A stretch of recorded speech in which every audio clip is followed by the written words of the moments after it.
Good evening, everyone. Welcome to the Laramie County School District #1 Board of Trustees meeting. If you would all join us in the Pledge of Allegiance, please stand as Coyote Ridge leads us. Hi, everybody. My name is Chelsea Cox, principal of Coyote Ridge Elementary. And I'm Michael Pock, fifth grade teacher at Coyote Ridge Elementary School. And this is my class reciting the Pledge of Allegiance. I pledge allegiance to the flag of the United States of America and to the republic for which it stands, one nation, under God, indivisible, with liberty and justice for all.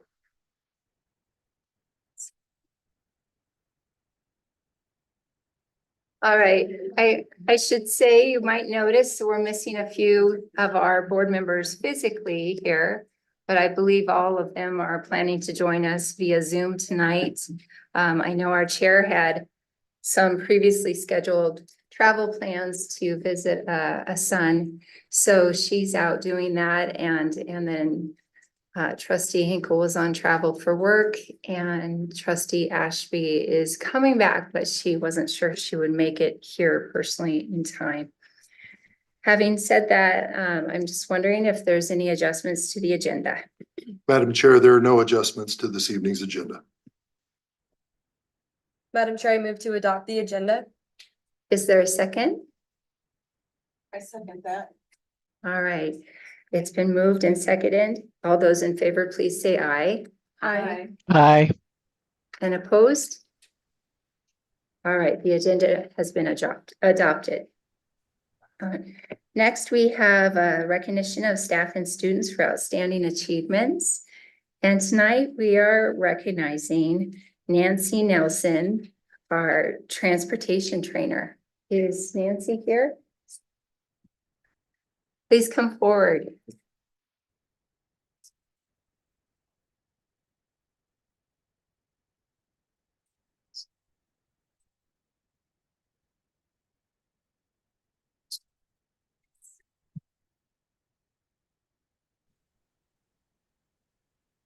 My name is Janet Farmer. I'm the Health Services Coordinator for Laramie County School District #1.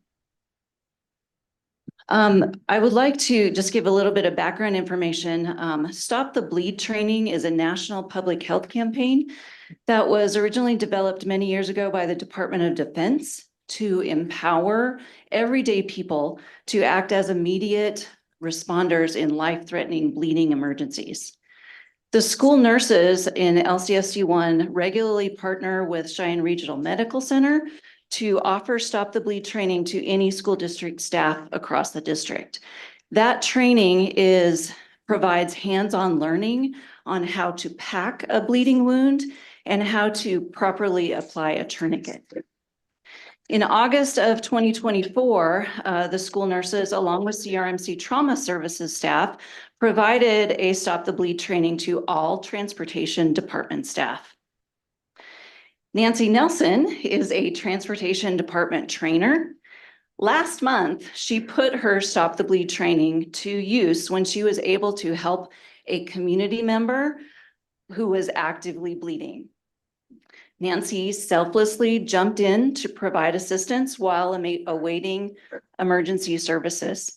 It's very likely that a life was saved that day. Thank you, Nancy, for not only participating in the training, but also realizing the need and taking action quickly. We are thankful you were there that day, and we're very lucky to have you as part of our district transportation staff.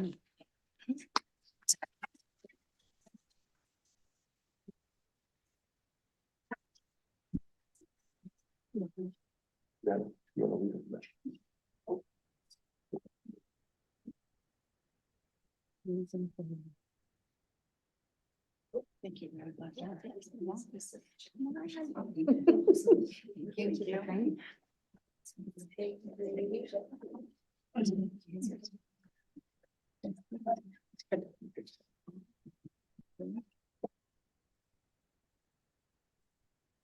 All right, moving on to information and reports. This is the part of our meeting where we have public comments from our visitors concerning agenda topics and non-agenda topics.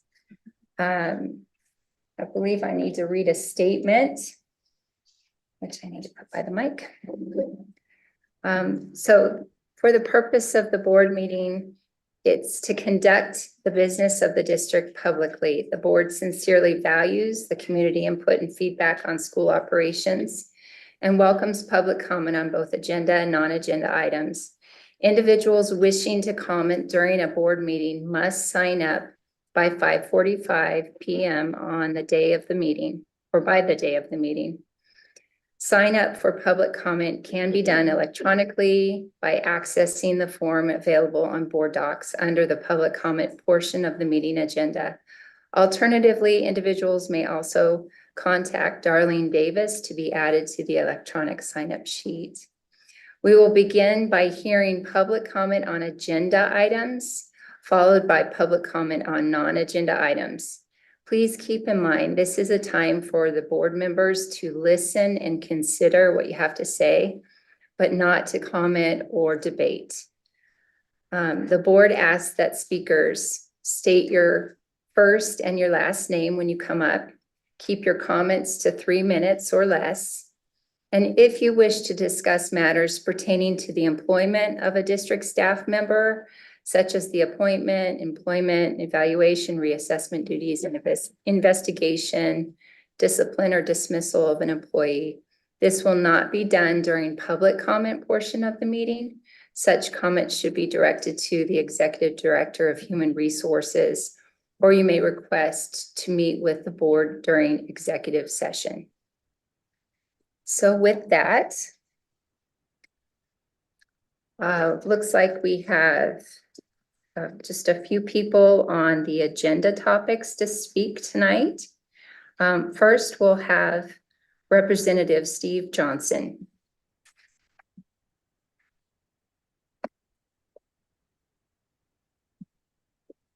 Thank you, Board. I'm Steve Johnson, representative of House District 8. And my concern is the pay increase that we thought as legislators we passed and would be passed on to the teachers and the support staff of Laramie County School District 1. We get a informational note from LSO saying that it was only a 3% increase, and we did increase it by 8.5%, I believe. That's what our Bill 316 says. That's what I want to know. What, I'd like to see that those teachers and janitors and support staff get that increase in pay. And I'll just leave it at that. Thank you.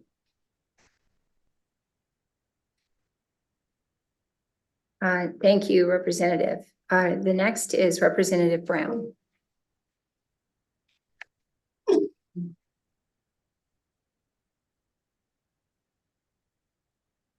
Thank you for letting me speak. I'm also going to address the raise issue.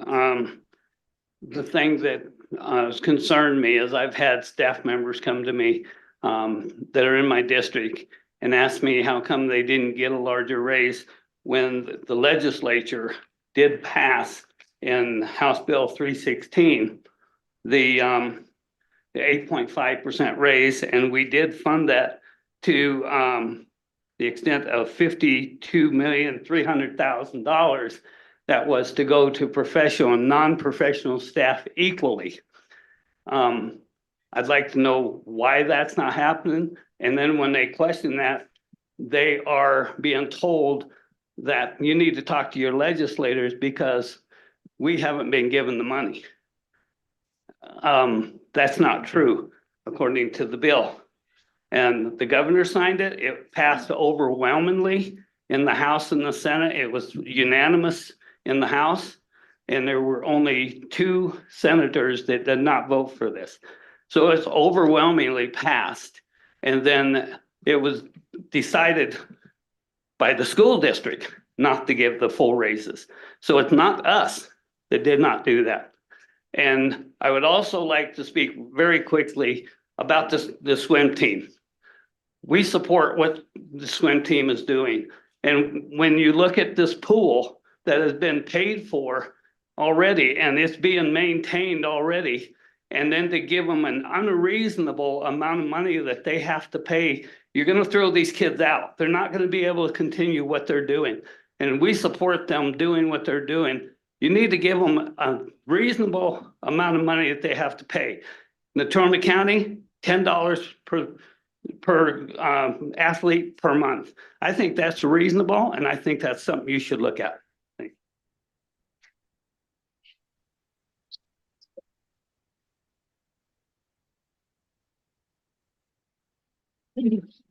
Is Representative Ann Lucas also here tonight?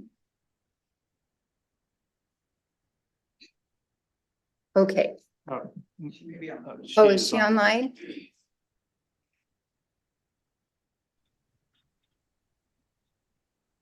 Should be able to unmute there. I am unmuted. All right, you have the floor. Thank you, Board of Trustees, for allowing me to speak. I am out of town right now, attending to urgent family business. I wanted to let you know, and I'm following a couple of great representatives there, that we discussed raises for teachers, professional and non-professional staff in the legislature at length. And we were all in agreement that our education folks, both professional and non-professional, and that's teachers and non-teachers, needed a raise. And we went to great lengths in a year where we didn't pass very many appropriations at all to ensure that our teachers got 8.5% raises effective immediately. And this wasn't one that it waited until January of the following year. And Legislative Services, and I can't show you what I'm looking at here, gave us a report that shows that Laramie County School District 1 raises average 3.02%. And so we, as the legislature, want to send a very clear message to the employees of Laramie County School District 1 that our intentions were good. We know you need a raise, and we approved this through the legislature, and we don't know why you didn't get it, but just know that we're with you on this one, and we're going to fight for it for you. You deserve nothing but the best because you do the best work for our children, and we appreciate you very much. I thank you for your time. All right, thank you, Representative. Let's move on. Let's move on to our non-agenda topics. We have several folks that are signed up tonight. We just ask that if someone that precedes you speaks to on the same topic, that you limit your remarks to new ideas or thoughts. Our first speaker we have on the list is Greta Skagin. Hopefully I said that right. Come on up, please, to the mic. Thank you very much. Yeah.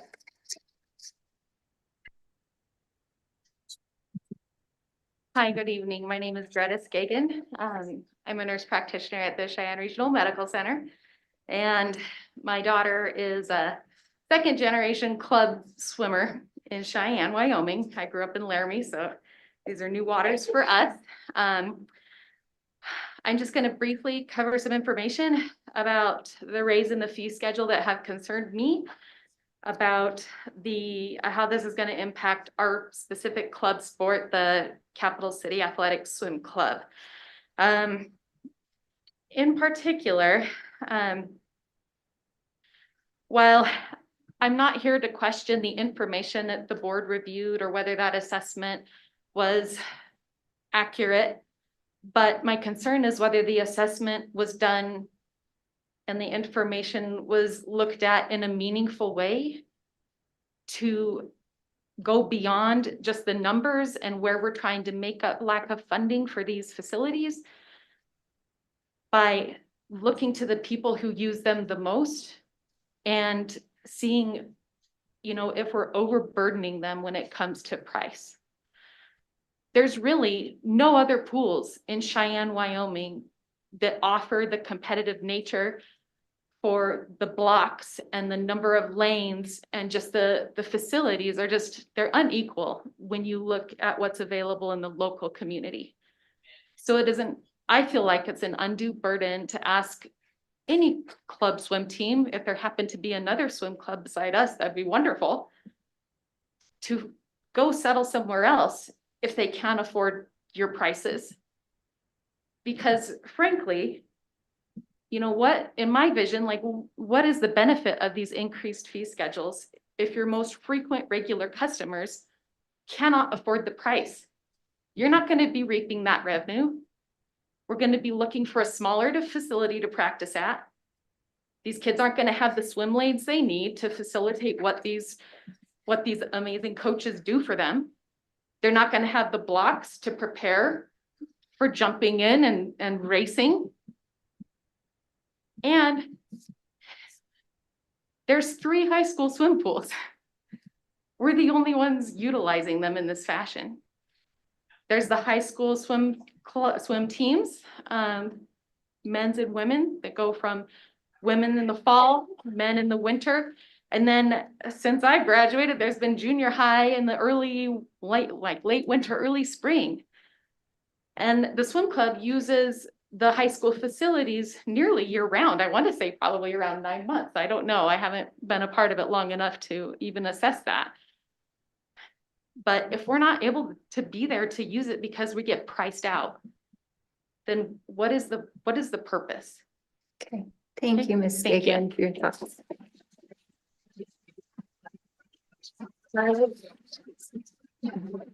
I'd like to call up next Amber Webb, please.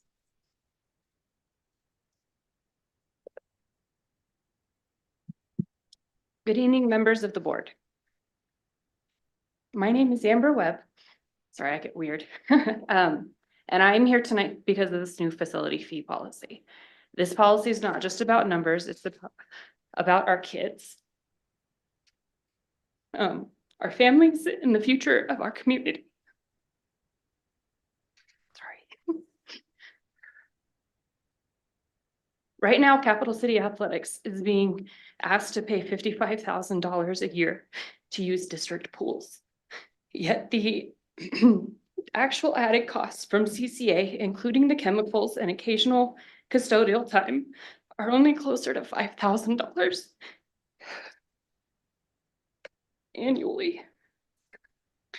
Charging $55,000 for $5,000 in costs is a 1,000% markup. That's not cost recovery, it's exclusion.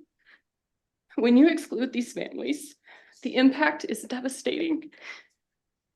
Dues that are now only around $50 a month could raise to as much as $170 per swimmer.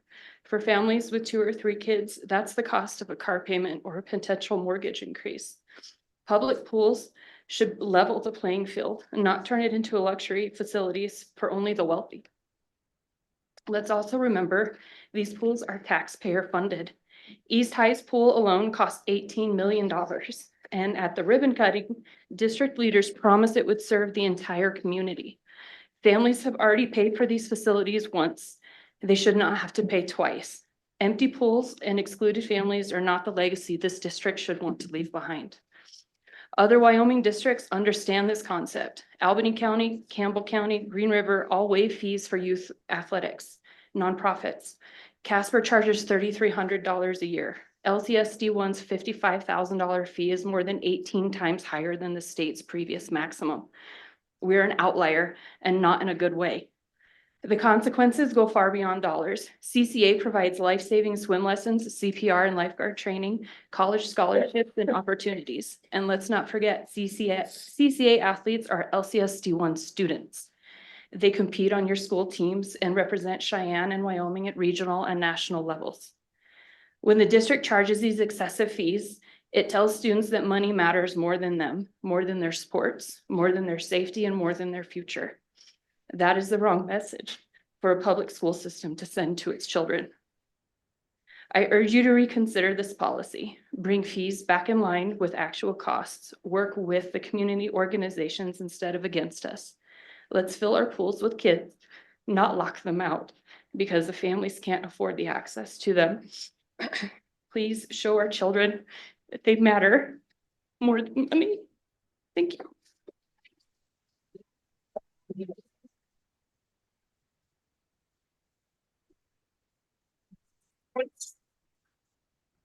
Natalie Loomis, please. Okay, Natalie Loomis, please.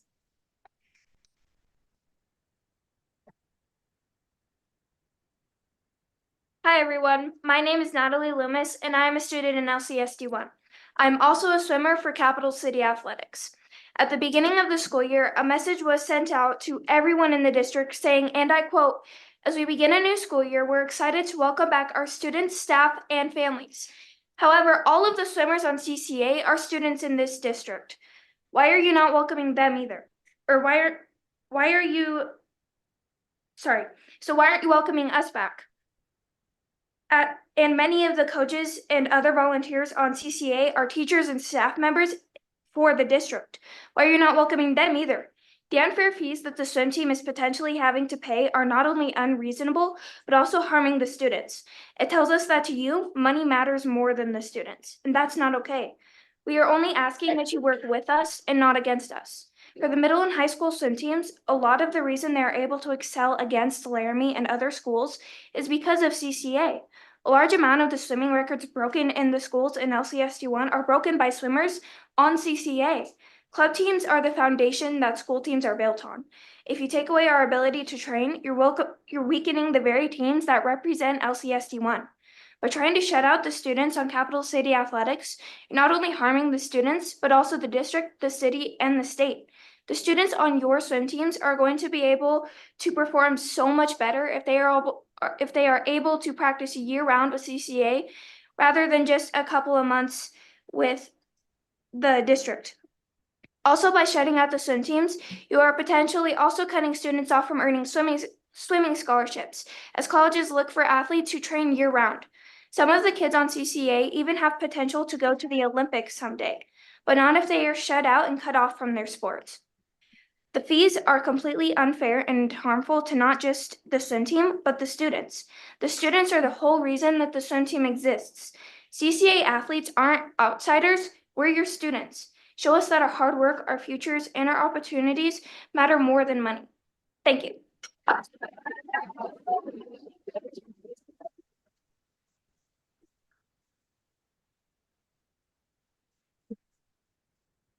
All right, the next person on the list is also a student, and we didn't know the former was a student, but we're not going to say their name. It's just student BB. If you know who you are, come on up.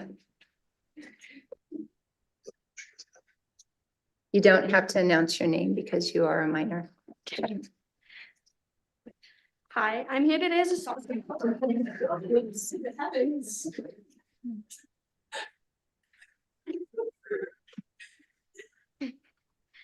Hi, I'm here today as a sophomore at Cheyenne Central High School and a representative of Capital City Athletics to address a decision that deeply impacts our community. I've attended the meetings, I've read the articles, and frankly, I'm struggling to understand the idea behind this decision. This isn't just about dollars and cents, it's about taking away opportunities from young children eager to learn to swim, high school students seeking scholarships, and those who find freedom, fun, and friendship in sports. It's not just swimmers who are affected, but wrestlers and anyone who benefits from our school's gyms. Your justification that these fees are necessary for maintenance simply just doesn't uphold. Our dedicated janitorial staff is already on site, diligently cleaning up after countless school activities, including things like volleyball clubs, basketball clubs, and that also run during off seasons. Why can't they accolade a few extra minutes to ensure the pool's chemical balance is correct, or that the heaters are functioning? These are tasks our coaches are often capable of already handling. It feels like we're being asked to pay twice for services already covered by their salaries. I understand that renting a pool is expensive, but the board made the decision to build and maintain it. Now, instead of finding creative solutions, you're pushing students and families out of the very activities the pool was meant to support. You risk killing our swim clubs, diminishing our school teams, and driving away dedicated coaches.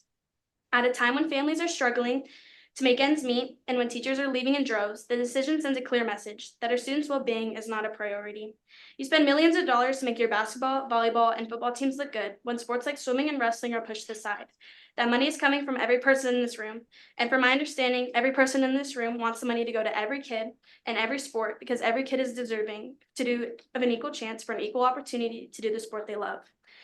In a time when taxpayers already contribute significantly through taxes, imposing additional high prices on essential service activities feels like a double burden. These tax dollars are intended to fund public goods and services, making them accessible to all citizens. When high prices are laid on top, it creates a financial barrier, particularly for lower income families, effectively limiting access to opportunities and resources that should be available to everyone, regardless of their economic status. It not only strains household budget, but also undermines the principle and equitable access that tax-funded services are meant to uphold. And if people's money isn't going to things like sports, where's their money going? We're here today united in our desire to swim, to train, to represent our school with pride. Please reconsider these fees and work with us to find a solution that allows everyone to participate.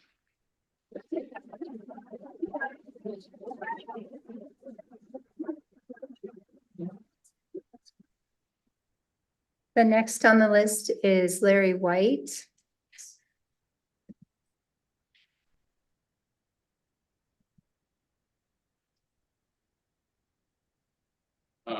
Again, thank you for the opportunity to let us come here and speak. I'm Larry White. I was one of the original founders and head coaches of the CCA program that started up approximately 15 years ago. Also was one of the coaches for South High School swimming and diving for about 10 years. You know, the idea of this club program was put in place to support these high school programs, to provide an opportunity to the kids to practice and train year round, and to do it at an affordable price, something that everybody had access to. Sports in this community should be available to all. You know, whether it's the swimming or it's basketball or it's track or it's volleyball, these things should be accessible to all students, all athletes, and everybody in the public. The school district, you know, enforcing these fees and these dues eliminates all of that. That takes out the ability, as many have said, for these kids and these families to afford to be able to come to these programs outside of the school season. And as many people said here, without that, those school programs suffer. You don't have the state champions. South alone over the last 10 years has had 8 state champions, and they would not be there without the club programs. Central has had many. East has been back there, again, because they unite. My daughter is a freshman this year. She has been on the club team coming into high school. She's ready, excited, and ready to go for this high school season. And mostly because she's had the opportunity to know everybody from Central, to know everybody from East, to be a part of a club program that says, hey, this is what we do as a community. We're going to separate together during high school, but every single time that they go to those pools, they're cheering each other on and supporting each other. This has given the kids an absolute amazing ability and resource to reach out, make new friends, and to unite, whether it's sports or outside of sports. Over the last few years, CCA has become one of the most premier clubs in Wyoming. We've won several state championships, and this is due to the club supporting the high schools, all 3 of them.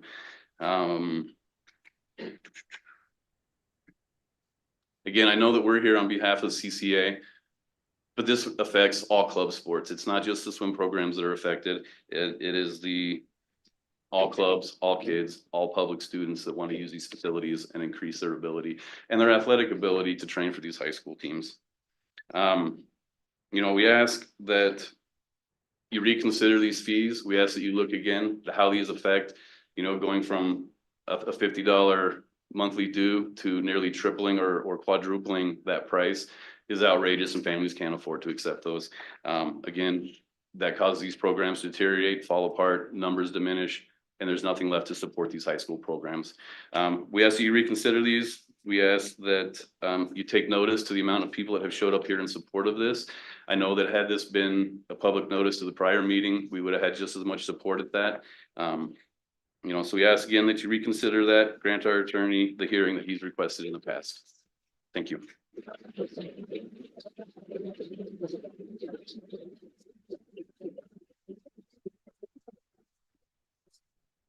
Nicholas Davidson, please.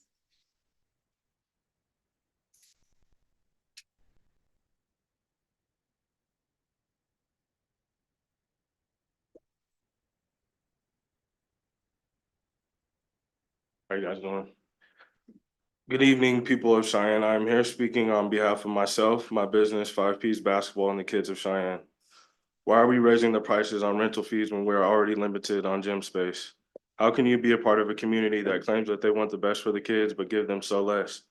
Being an athlete who has not only lived here but has grown up here, From elementary school to high school, the gap in sports between the players here and other states has been detrimental. One of the main reasons I believe is never having the space to be able to put in that extra work, to be able to go play with friends on the weekends or get in the gym with a coach, parent, or trainer to correct, critique, and work on the right things to get better.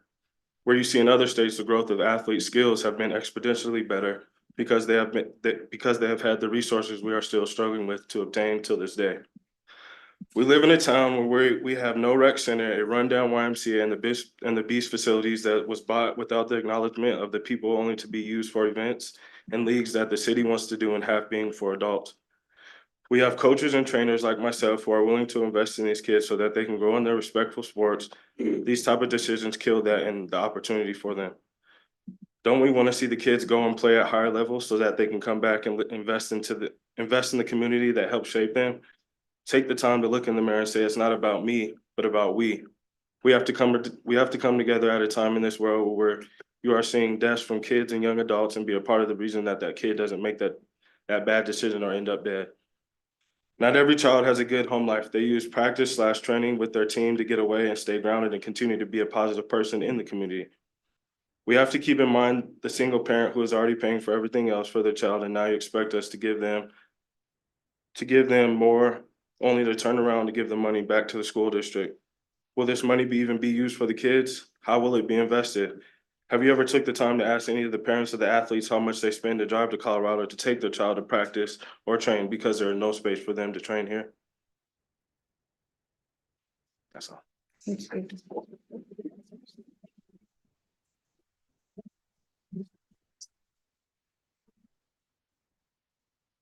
Ryan Loomis.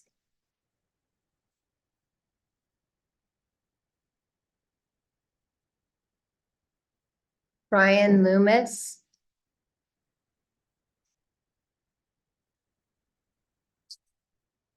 Okay, I'm going to move on to Galen. Is it Go? Oh, geez. I'm sorry. I messed that up. Galen. I really apologize. So it's Galen Golf. I'm lucky enough to be the father to two beautiful students in Laramie County School District and a coach to many of the wonderful students you see in front of you tonight. As the board for LCSD1, you know that youth sports are an integral part of every student's development as they encourage not only physical activity, but teamwork when they participate in sports. In Cheyenne, when you combine the city facilities with the school district facilities, we are lucky enough to have the following publicly funded facilities: 6 football fields, 14 soccer fields, 20 baseball, softball fields, 48 basketball and volleyball courts, majority of which are operated and managed by the school district. However, we only have 5 pools, one of which recently closed down permanently. That leaves us with 1 city pool, which is unfit to host club swimming because it doesn't have backstroke flags, resulting in injuries because kids can't spot the wall when they're trying to finish backstroke. Doesn't have starting blocks, so kids can't learn how to start in a race. And it's kept at a temperature that's too high for athletes to participate in high intensity athletics. It'd be akin to having all of the aforementioned sports participate in a sauna arena. So we can't use that facility for our club. So that leaves us with 3 facilities, all owned, operated, managed by LCSD1. One of the biggest differences between all of these sports and swimming is that categorically you can say that swimming saves lives. Growing up in Australia, I've seen and rescued kids and adults from near drownings, whilst a lifeguard at my local pool. As a coach for CCA, while it'd be great to coach Olympic and national and state champions, we have many state champions here. It's not the core of what we do. Being a USA Swimming Club, we align with their mission to promote swimming, not only as a competitive sport, but as a life-saving skill. In Cheyenne, again, we're lucky enough to be located close enough to great recreational facilities like Granite, Crystal, Crow Creek, close enough to Glendale, close enough to the south of us to Red Feather Lakes and to Horsetooth Reservoir.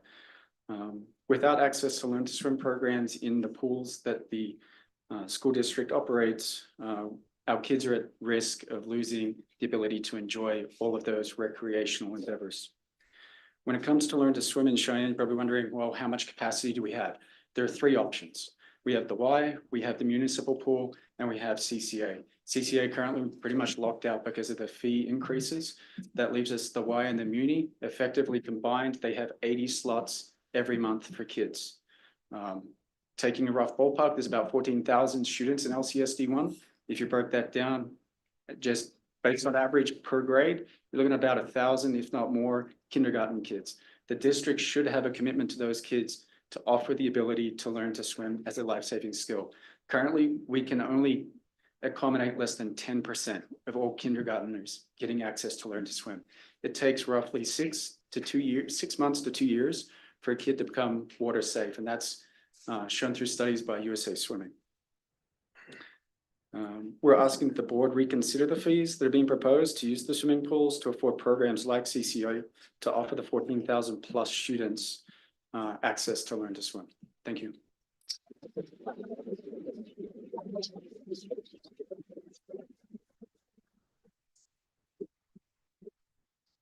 Jason Hager. Hopefully I did better on that name.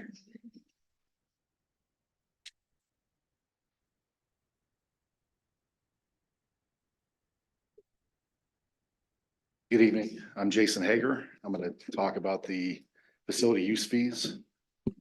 Can everybody hear that? Is that good? Okay. So, so I'm a veteran, 29 years active duty. When we first moved here to Cheyenne, we loved that the community had these clubs there that would help students train year round. Because frankly, especially with swimming, if you don't train year round with good coaching, you really don't have a shot at scholarships because it takes that's what it takes to get to that level. My daughter swam with the Waves that was based out of East High School during that first assignment here. At first, she just started swimming junior high and she was okay. And then her coaches recommended that she start swimming club. And when she did, she moved on to that next level that she never would have reached without club swimming. So that club, the high school coaches and junior high coaches recognized back then that we need you to go swim club. You've got great potential, but you'll never reach that potential without club swimming. That club's now gone. And I don't know if you know the details of why that club's gone, but you know, that's a shame. We used to have we used to have 2 options, and then for a while we had 3. The facilities closing down during COVID killed the other club. It's gone. This is the last option. This club is great. This club is like they won all those state championships, right? We've got great state champions here, great swimmers that compete with the best in the state.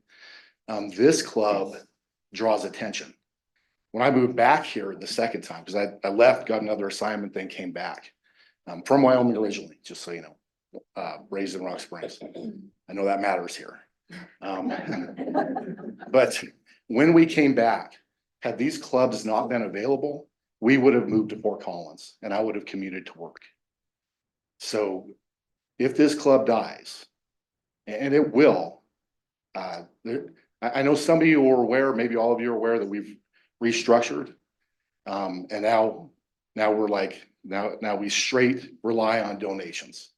That's not the best scenario because every month we're wondering if we can pay the bills. Every month it will be a crisis, right? Instead of having known income and known bills, we'll be hoping that we get the donations that we need, or we go into crisis mode for fundraising. That's not where we want to be. Those fees were kept low, so anybody that wanted to could afford to swim with this club. We don't want to be beggars. We don't want to be out in the community knocking on doors. These kids don't have time for that, especially if they're looking for scholarships. If you know how busy those kids are that are really trying to get into those top schools and using the club to get there, they don't have time for that. I guess what I'm getting at here is those facilities were paid for by the taxpayer, by my taxes. I think about it every time I walk in, how proud I am of that pool at East. That's great. We can use that for a state championship meet here. And we should be using it for that. Mr. Hager, I'm sorry to interrupt you, but you're out of time Okay, by a lot. I'm done. Well, thank you. Thank you.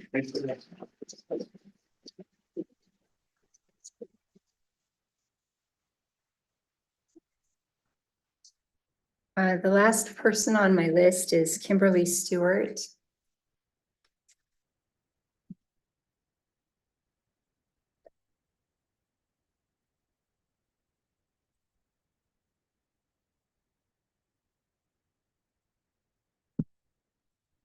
Good evening. Thank you. My name is Kimberly Stewart, and I again am speaking about the facilities use fees. But I'd like to talk to you a little bit more about my daughter. My daughter is someone who is not maybe able to participate in some of the other sports out there. She thrives in a swimming pool. Without that swimming pool, I hesitate to think where she would be at this point in her life. She's still young. What other activities does she have that can keep her healthy, that can keep her within her athletic ability that she can use to also keep her mentally, physically, emotionally? And that's all a part of what swimming has done for her. And that's what all the swimmers have going for them. That activity is a necessary thing for them to become the person and the students that they are going to be. Without that participation, she would most likely be sitting on an electronic, sitting in her room and not participating with other people, with her as much as her schoolwork or anything like that. That is what CCA has brought for my daughter. Without being able to have that swimming, I don't know where we would go from here.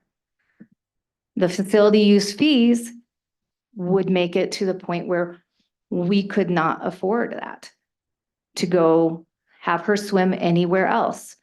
Unfortunately, hours for other pools are very limited. Where do you go from there? I really do urge that you reconsider this particular facilities fees and to make it for students like my daughter who may not be able to do other activities, but are phenomenal in a swimming pool, to be able to continue that process. Thank you very much. Have a good evening.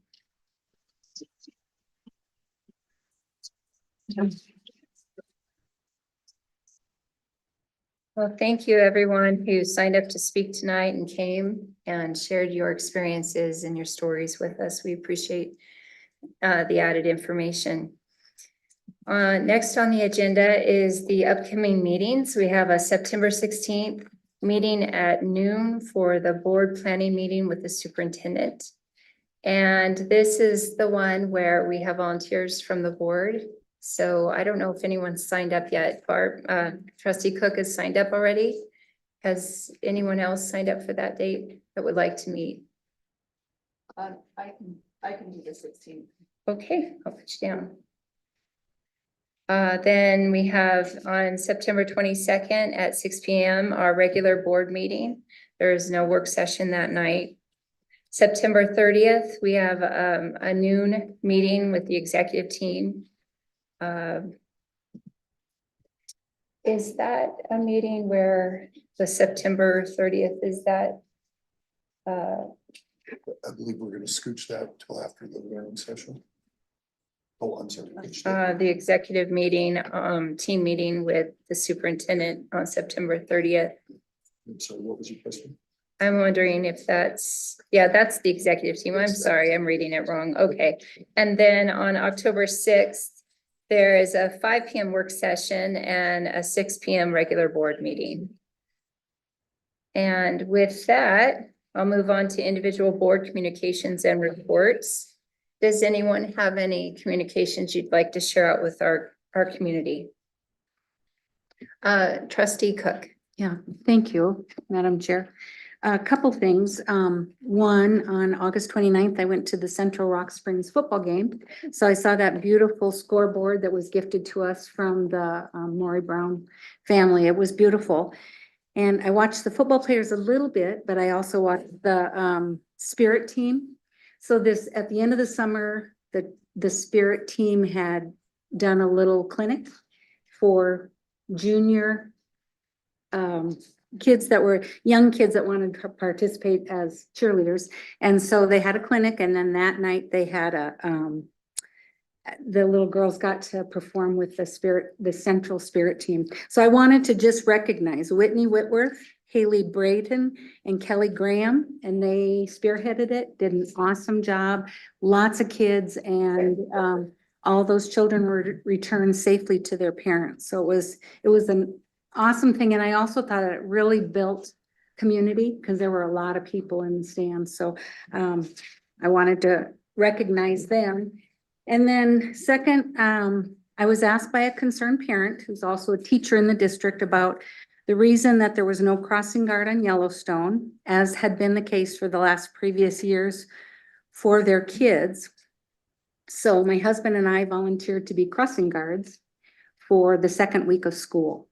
And it was sadly eye-opening. Some of the things that I saw, cars speeding through the school zone, more than 10 tickets written out in a 24-hour period of cars racing through the school district. School lights not blinking on that half-day school day on that first week. So kids were crossing Yellowstone when cars were going 40 miles an hour, if not faster. Then some of the kids are getting to Davis School, and that's where I've been the crossing guard at Davis School after the lights have gone out. So they too are walking across Yellowstone, and there's nothing to help them stop traffic. As we've said to some of the cars, slow down, and that's my gesture that I used. We've been yelled at, we've been flipped off, we've been, so it's been an eye-opening, sad experience. So, and then even one time when I was in the crosswalk, trying to get people to go across the crosswalk safely, a car ran right through the crosswalk when I was standing. So I understand now, and I'm hopeful that this is the truth, that the district will now provide bus service to children on the west side of Yellowstone to get to Davis safely. So I think that's a good thing. However, I still have some questions. I'm curious when the bus route will be established, when it will be ready to use. This afternoon, I had a mom stop by my house and I had gone out to be when I went out to decide there's a problem and I needed to step in and volunteer. I went out to Lowe's and bought my own vest. I ordered from Amazon a stop sign because it was my understanding I could not ask for that from the school district. So they're still trying to get this all in place of parents trying to get kids to school safely. So I'm hopeful that that bus route can get established. I'll be curious when it's ready to be used. And will it accommodate kids that are heading to Coyote Ridge? Another question I had is, when was the decision made to not allow school personnel to be crossing guards? Because to me, that makes the most sense. When there's volunteers, somebody can't make it or whatever, but if it were a school personnel, if somebody was sick, they could easily find somebody to take that person's place. I'm curious if there are other schools that are using crossing guards. And another thing that was really sad for me to hear are these parents said, if I had known that there wouldn't be a crossing guard, we could have done something before school started. So how was the decision made that there would be no school personnel to be the crossing guard? And then how is that going to be information disseminated to parents? And then I'm also curious about Senate File 110,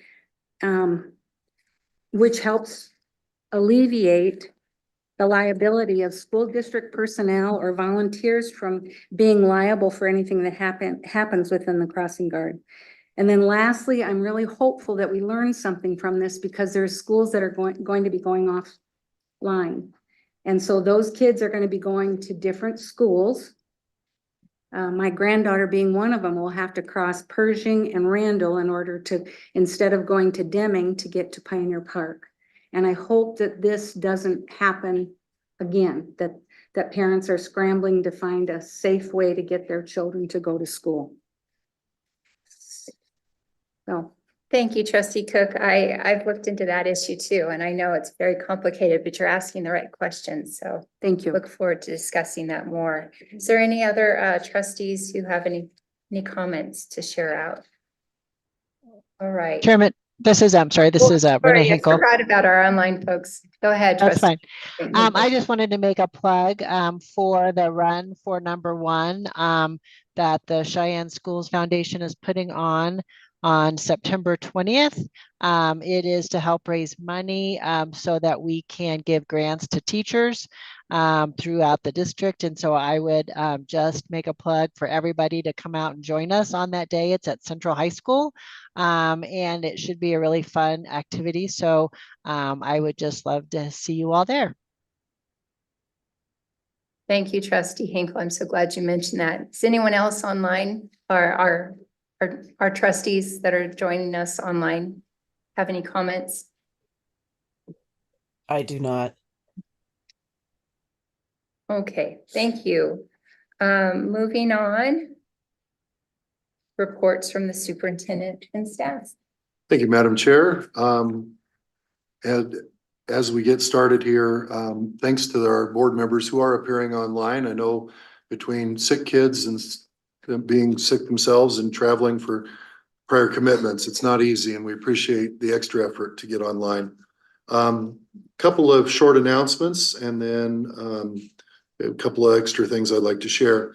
In addition to the Cheyenne Schools walk run on September 20th, I'm very pleased to remind everyone that today, September 8th, is International Literacy Day.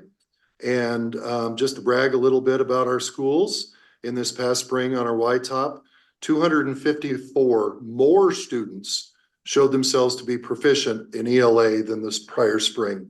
And in addition to that, 154 students who are on an IRP, individual reading plan, work themselves off an individualized reading plan. So a lot of celebrations, and International Literacy Day seemed to be a great day to remind the folks of that. Also, the week of September 8th through 14th is National Arts and Education Week. And very thankful for all those that are contributing to our kids' exposure and being able to excel in the arts. And last, but certainly not least, I would remind everyone that September 11th is a day that is right around the corner, officially called Patriot Day, but obviously in memorial for all of the lives lost during the terrorist attacks during September 11th.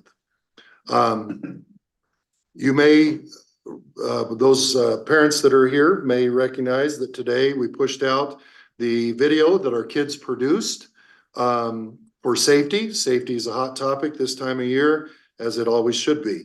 I wanted to briefly ask that Kyle humor us here and let us quickly watch that video, because there's a whole lot of good information to our parents and our kids about the various drills that we go into. Children are our most valuable resource, and they deserve our protection. Laramie County School District 1, the Cheyenne Police Department, and the Laramie County Sheriff's Office are all committed to protecting our children in times of crisis. To keep us safe, the school district uses the I Love You Guys Foundation Standard Response Protocol. This gives students, staff, parents, and emergency response personnel common language and a common plan, making it easier to react efficiently to emergencies. Here's what you should know about each protocol and what parents or guardians should do when an emergency occurs at their student's school. When a hold protocol is announced, students clear the hallway and remain in their areas or classrooms. All students are accounted for and the doors are locked. Students work like normal until the all clear is announced. A hold protocol is typically used when a behavioral or medical situation occurs and clearing the hallways is needed.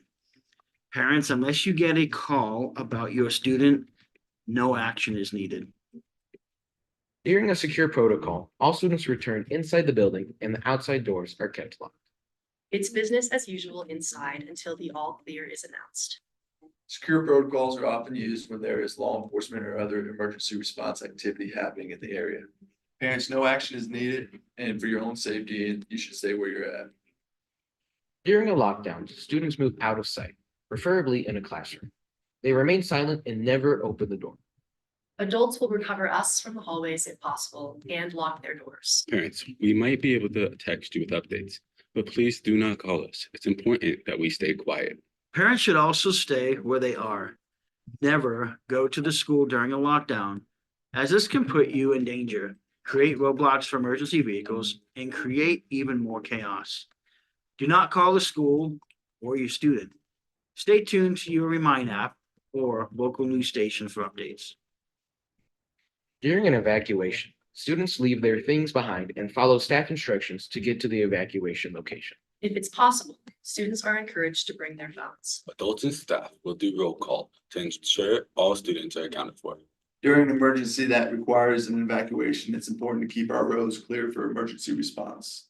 Parents, do not come to the school unless you receive a notification or a call from the school stating otherwise. Once it is safe, we will begin the reunification process.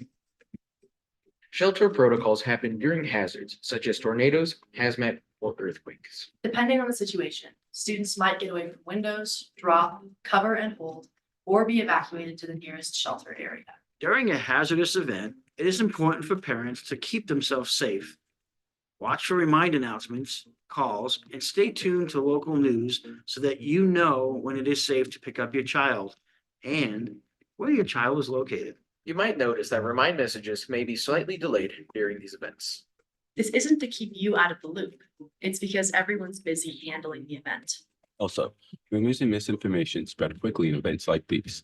So updates have to be verified by law enforcement or first responders, which also takes time. Emergency situations can be scary. But with the help of our standard response protocol and by working together as a community, we can help keep our children safe.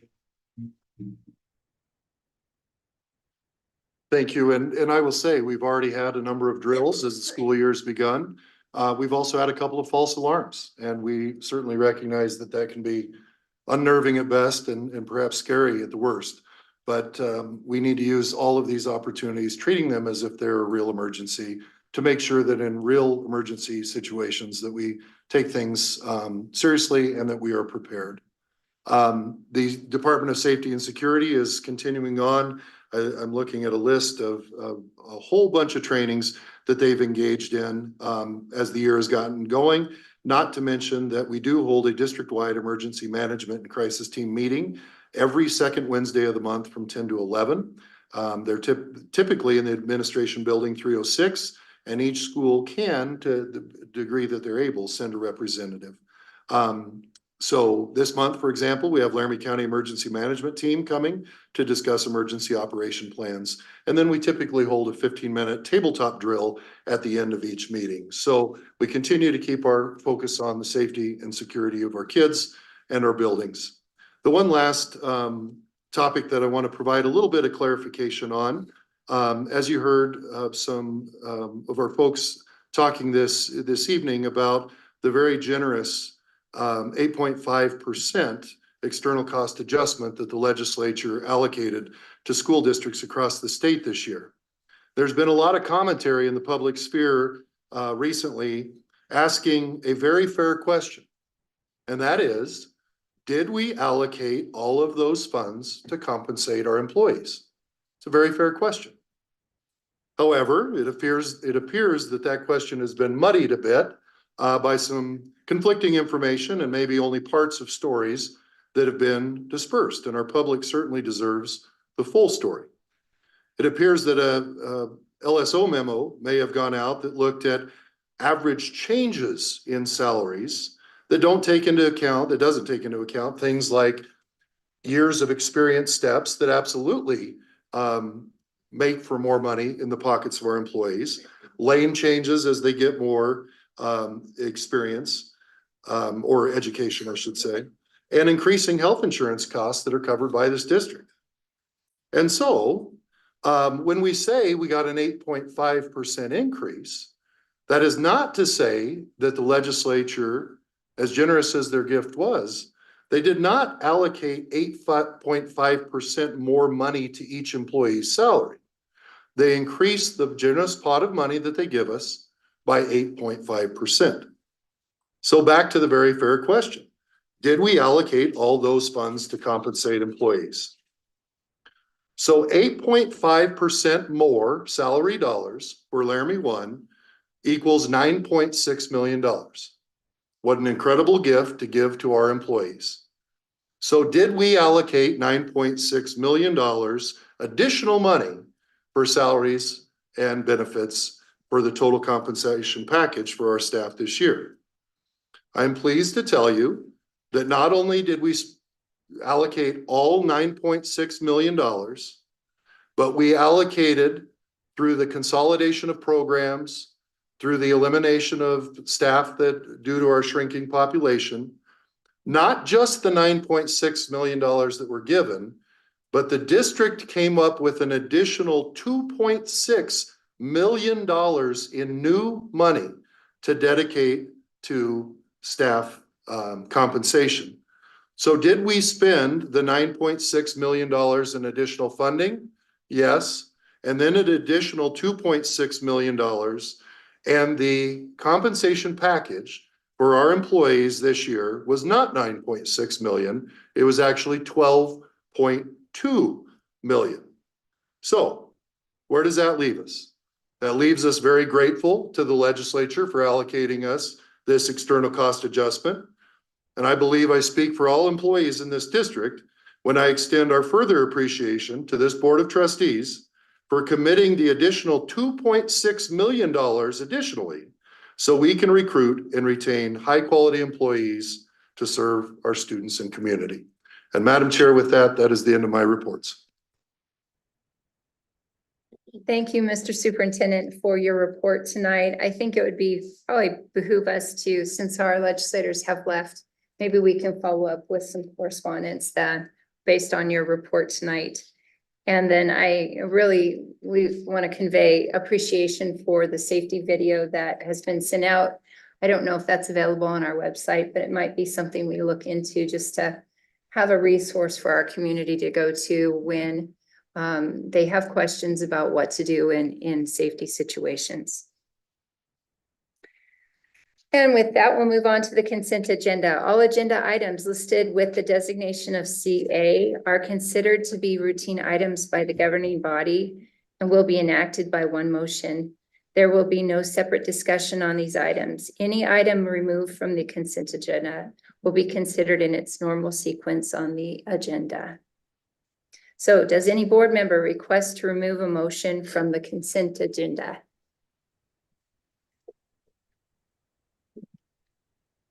Anyone online? Madam Chair, I can't find it on this right in my computer here, but I was thinking as I was reading through items for this evening's meeting, there was a bill that's supposed to be paid to Simpson Electric for work that was done at Acklerbaugh Elementary School. So whatever that item is, I need to remove myself as it's a conflict of interest. All right. Thank you, Trustee Burden, for letting us know why you won't be voting for that tonight.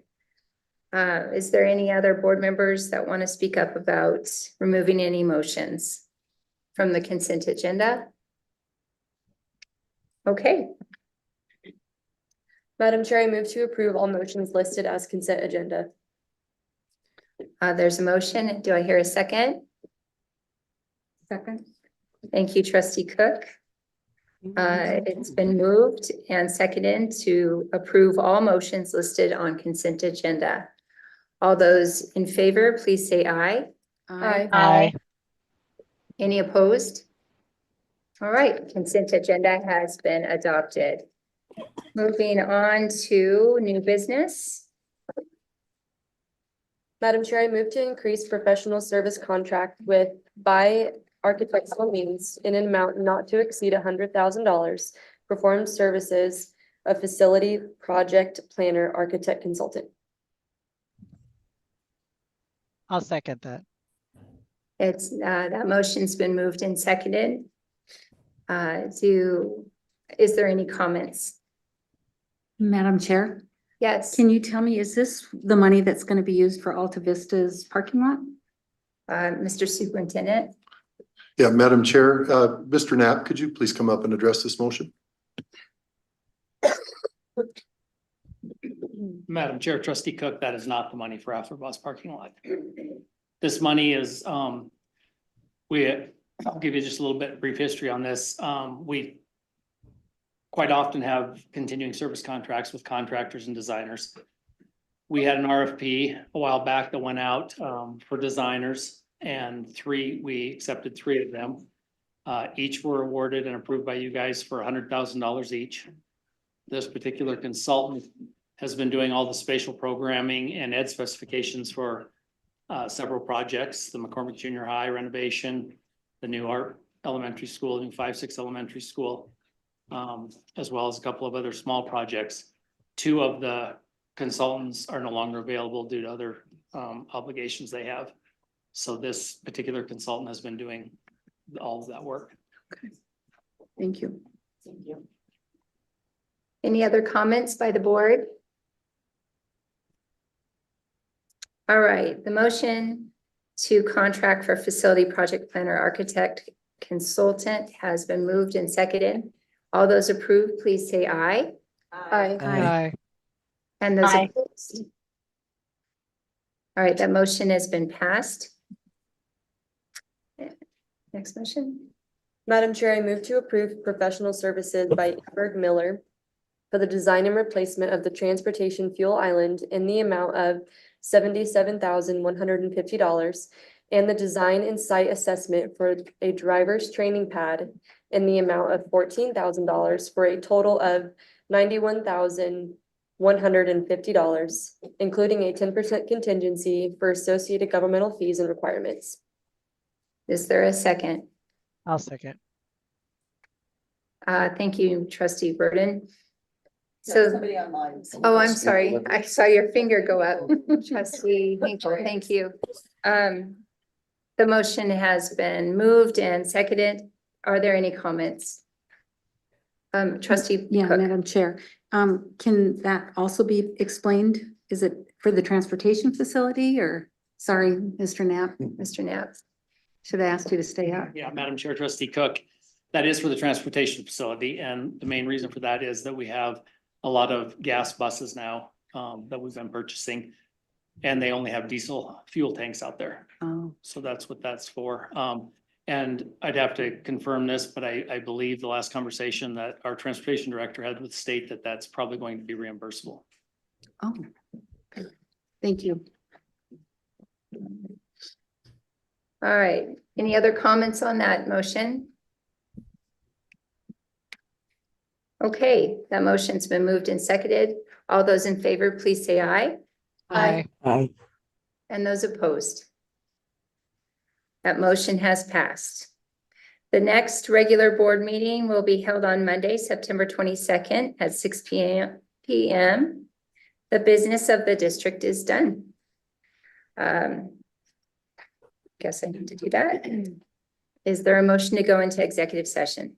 Madam Chair, I move to go into executive session prior to adjournment for the purpose of possible student long-term suspensions, expulsions, personnel, and legal advice. Is there a second? Second.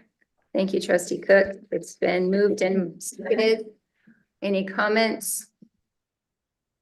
All right, then, those in favor of moving into executive session, please say aye. Aye. And those opposed? We are moving into executive session based on that vote, and we will return from recess to reconvene our regular meeting afterward.